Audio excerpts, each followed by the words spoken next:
Hello guys, welcome to today's Topic TV. Sa bidyong ito, isang tindahan ng powder juice drink ang nabiktima ng ipit-sukli modus. Makikita sa video ang isang lalaking kunwari ay may kausap sa cellphone habang namimili ng mga paninda. Tuloy pa ko dyan. Oh, kano ba ito ulit to? Kape. Oh, sige. Tuloy pa ko. Magkano yun, te? Kape. 160. May ibang one. Habang tila may inuutos daw sa kanya ang kausap sa telepono, paisa-isa siyang pumipili ng mga item. Ito ang kanyang taktika upang mailihis ang atensyon ng tindera. Bumili siya ng chocolate powder na nagkakahalaga ng 100.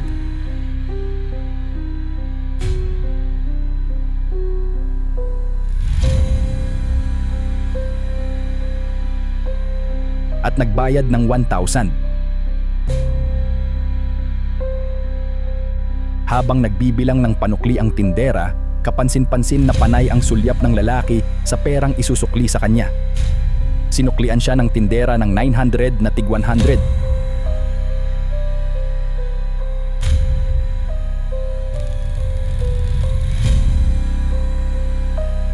At muling binilang ito sa harap ng lalaki.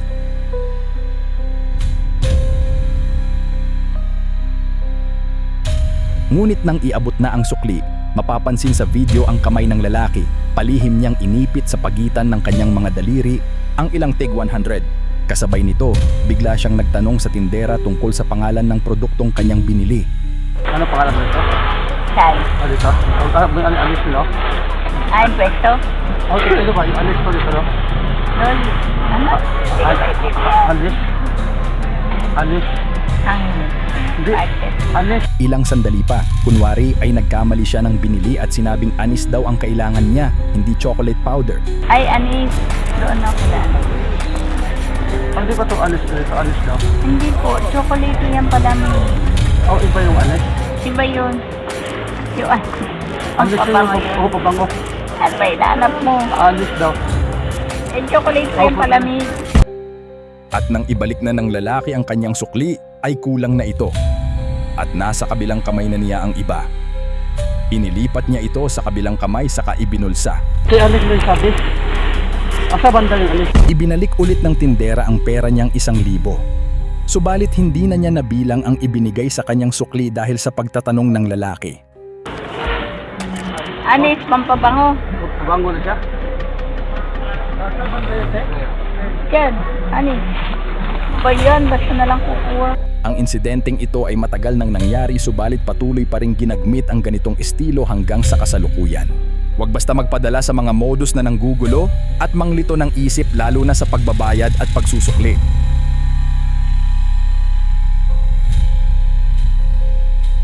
Dito sa Molino Road, Bacoor, Cavite, isang motor accessories shop ang muntik ng mabiktima ng pagnanakaw. Ngunit nabigo ang tangkang ito dahil sa pagiging alisto at maagap ng may-ari ng tindahan. Sa kuha ng video, makikita ang isang lalaking nakasuot ng pulang jacket na kunwari pumipili ng mga paninda. Agad itong napansin ng may-ari na nooy nasa labas ng tindahan. Ayon sa kanya, habang abala siya sa pag-aasikaso sa labas, binulungan siya ng kanyang asawa na may kakaibang kilos ang nasabing customer. Dahil dito, minabuti ng may-ari na tapusin agad ang kanyang ginagawa upang bantayan ang lalaki. Sa kanyang pagmamasid, ramdam na niya na may hindi tama sa ikinikilos nito. Pagpasok niya sa tindahan, sinundan niya ang bawat galaw ng lalaki habang ang kanyang asawa naman ang humaharap dito bilang tindera. Lumabas sandali ang may-ari upang tiyakin kung may kasama pa ang lalaki. Ngunit nang makitang wala naman, mabilis siyang nagdesisyon.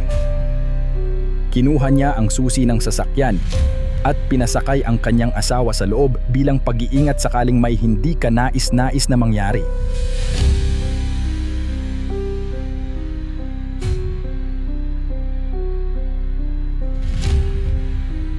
Samantala, ang lalaki ay nagkunwaring may kausap sa cellphone, ngunit napansin ng may-ari na naka-off pala ang phone nito. Dito na gumalaw ang malikot na kamay ng lalaki at palihim na kumuha ng paninda. Dahil nakatayo sa harapan, kitang-kita ito ng may-ari. Sa halip na agad kumprontahin, binigyan muna ng pagkakataon ng may-ari ang lalaki na isauli ang kinuha niyang item. Ngunit nang makita niyang tuloy-tuloy pa rin ang intensyon nitong magnakaw, dito na niya ito nilapitan at hinarap. Napilitang humingi ng paumanhin ng lalaki. Sa kabila ng nagawa nito, nanatiling mahinahon ang may-ari, nakipagkamay pa at pinaalalahanan na kung may kailangan, maaari namang humingi ng tulong sa maayos na paraan at huwag idaan sa pagnanakaw. Mabuti na lamang at dahil sa maagang pagdududa, pagiging alerto at maayos na pagdedesisyon ng may-ari na iwasan ang nakawan. Paalala sa lahat ng negosyante, laging maging mapagmatyag at unahin ang kaligtasan. Dito sa bayan ng Occidental, Mindoro, nagpaabot ng babala ang isang residente kaugnay sa mga taong sa unang tingin ay tila nangangalakal lamang. Ngunit ayon sa video, hindi pala paghahanap ng kalakal ang tunay nilang pakay, kundi pagnanakaw. Makikita sa kuha ang dalawang babaeng nakapula na naglalakad tanghaling tapat.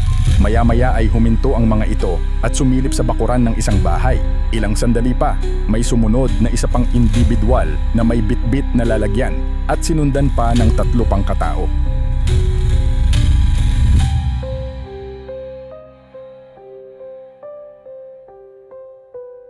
Nagtipon-tipon sila sa isang lugar.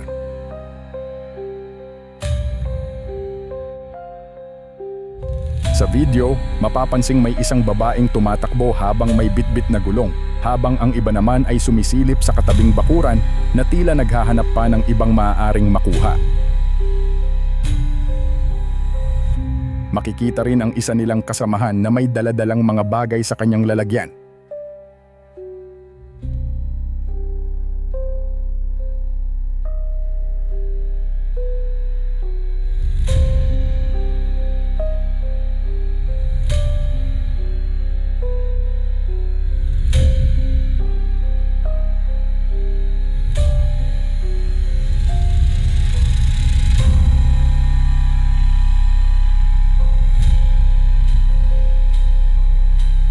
Nang tila wala na silang makuha, umalis na ang grupo.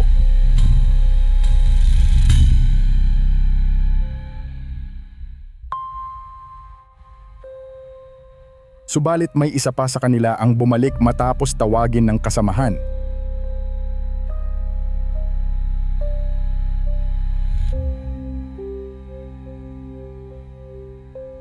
At doon ay nakakuha ng isang bisikleta.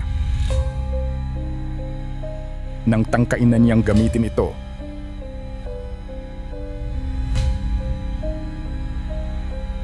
bigla niya itong iniwan sa gilid nang mapansin niyang may nakakita sa kanya.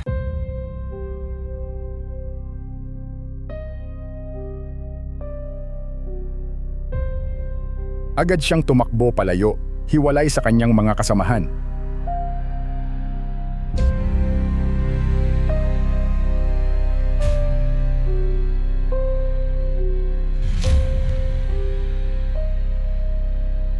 Lumabas naman ang may-ari ng bahay upang alamin ang nangyari. Paalala sa lahat, laging mag-ingat at siguraduhing nakalak ang mga gate at bakuran upang maiwasang mapasok at mabiktima ng ganitong uri ng insidente.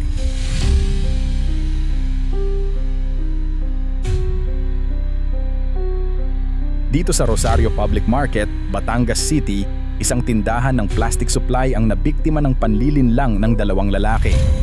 Sa kuha ng video, makikita ang isang lalaking nakasuot ng puting damit na paulit-ulit na pasulyap-sulyap sa isang pwesto.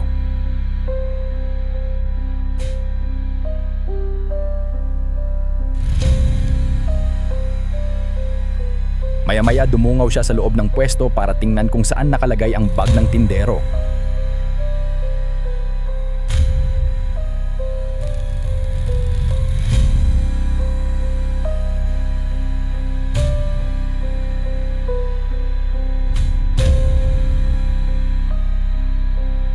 Hindi nagtagal, lumapit ang isa pang lalaking nakaitim at palihim siyang binulungan, itinuturo kung saan nakalagay ang bag na kanilang target. Upang mailayo ang tindero, sinadya ng lalaking nakaputi na ihulog ang ilang paninda sa labas ng tindahan upang makatawag pansin.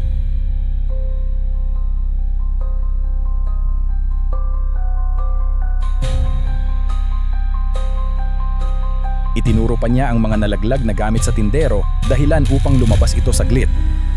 Habang abala ang tindero sa labas, sumingit sa loob ang kasamahan nito. Sa unay hindi niya agad nakita ang bag kaya bumalik siya at muling pumasok.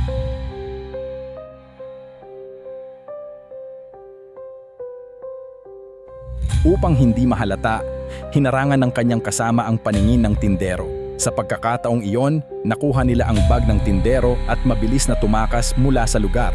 Babala sa lahat, mag-ingat sa ganitong estilo ng panlilinlang, kung saan may sadyang kukuha ng inyong atensyon habang ang kasabwat ay gumagawa ng masama. Hindi lamang ito nangyayari sa mga tindahan, maging sa mga sasakyan na bigla kang papababain sa pamamagitan ng pagtuturo sa likod ng sasakyan. Huwag basta magtiwala, maging mapagmatyag at alerto sa paligid upang hindi mabiktima ng mga ganitong modus.